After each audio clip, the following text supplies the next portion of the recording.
आखिर क्यों इस वियतनामी व्यक्ति ने अपनी पत्नी को कब्र से खोद कर निकाला? ऐसी क्या खौफनाक वजह रही होगी इस व्यक्ति की? और इस जापानी व्यक्ति का इसलिए लोगों ने बहिष्कार किया क्योंकि इसने अपनी खुद की जान बचाई थी। आखिर क्या हुआ था इस व्यक्ति के साथ जिसको अपनी ही जान बचाना पड़ा महंगा? और इस फोटो की असलियत जानकर आप हैरान हो जाओगे। इस वीडियो के आखिर तक बने रहना। आप ऐसे ही साथ हैरान कर देने वाली घटनाओं और फैक्ट्स को जानोगे। नंबर 7। सन 2009 में एक वियतनामी व्यक्ति की दिल दहिला देने वाली खौफनाक कहानी सामने आई। ले वैन नाम का यह व्यक्ति अपनी पत्नी से बेइंतहा मोहब्बत करता था। सन 2003 में ले वैन की पत्नी की किसी कारण अचानक से मृत्यु हो जाती है। पत्नी की मृत्यु के बाद जब उसे कब्र में दफना दिया गया तो वह व्यक्ति अपनी पत्नी की कब्र के बगल में सुरंग खोद कर रहना चाहता था, लेकिन जब उसे लोगों ने ऐसा नहीं करने दिया तो वह एक दिन अपनी पत्नी को कब्र से खोदकर उसे अपने घर ले आया और फिर अपनी पत्नी की लाश को मानव आकार की एक विशाल कठपुतली के अंदर रखकर 5 सालों तक जीवन बिताता रहा। और ये व्यक्ति अपनी पत्नी की लाश के साथ ही सोता था। नंबर 6। मासाबुमी होसोनो ये टाइटैनिक पर सवार एकमात्र जापानी व्यक्ति थे। 14 अप्रैल सन 1912 जब टाइटैनिक डूब रहा था तब ये लाइफ बोट पर सवार होकर बच निकले थे।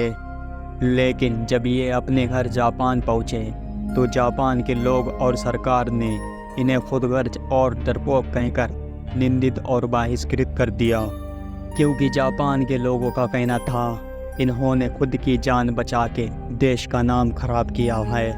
क्योंकि जापान के लोग और सरकार चाहती थी कि टाइटैनिक पर सवार डूबते हुए लोगों की मदद करते हुए इन्हें शहीद हो जाना चाहिए था, ताकि जापान देश का दुनिया भर में नाम रोशन होता। नंबर 5। बात है सन 2010 की। टोक्यो सरकार ने कुछ अधिकारी उनके शहर के सबसे ज़्यादा उम्र के व्यक्ति को उनके 111वें जन्मदिन की बधाई देने के लिए भेजा। लेकिन जब अधिकारी वहां पहुंचे तो उस व्यक्ति को देखकर उनके पैरों तले जमीन खिसक गई, क्योंकि वहां बेड पर लेटा कोई व्यक्ति नहीं बल्कि एक 30 साल पुराना कंकाल पड़ा था। जी हाँ दोस्तों, इस व्यक्ति के कंकाल को इसके परिवार के लोगों ने 30 सालों तक इसलिए छुपा कर रखा क्योंकि वह सरकार से इस व्यक्ति की पेंशन के पैसों का आनंद ले रहे थे। नंबर 4। जब महान व्यक्ति जोसेफ प्रीस्टली ने 1774 में ऑक्सीजन की खोज की तो उन्होंने सदियों पुराने सवालों का जवाब भी ढूंढ निकाला था कि आखिरकार आग क्यों और कैसे जलती है। जोसेफ प्रीस्टली की ऑक्सीजन की खोज के चलते आग की थ्योरी को समझा जा सका, क्योंकि ऑक्सीजन ही एक ऐसा केमिकल एलिमेंट है जो पृथ्वी पर आग को जलाने में महत्वपूर्ण काम करता है। नंबर 3। जो मैं अभी आपको फोटो दिखाने वाला हूँ उसकी असलियत जानकर आप हैरान हो जाओगे। इस फोटो को जरा गौर से देखिए। आप लोगों को लग रहा होगा कि यह फोटो किसी गांव या देहात की है, लेकिन ऐसा बिल्कुल भी नहीं है। दरअसल ये फोटो किसी गांव या देहात की नहीं बल्कि एक कब्रिस्तान की है।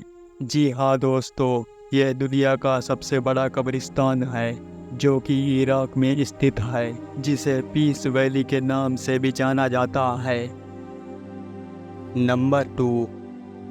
इस फोटो में दिखने वाला ये मासूम सा चेहरा, जिसे फिनलैंड का राक्षस भी माना जाता है, असल में ये है इतिहास का सबसे खतरनाक स्नाइपर, जिसने वर्ल्ड वॉर 2 के दौरान खुद को गायब करके 500 से अधिक रूसी सैनिकों को अकेले ही मौत के घाट उतार दिया था।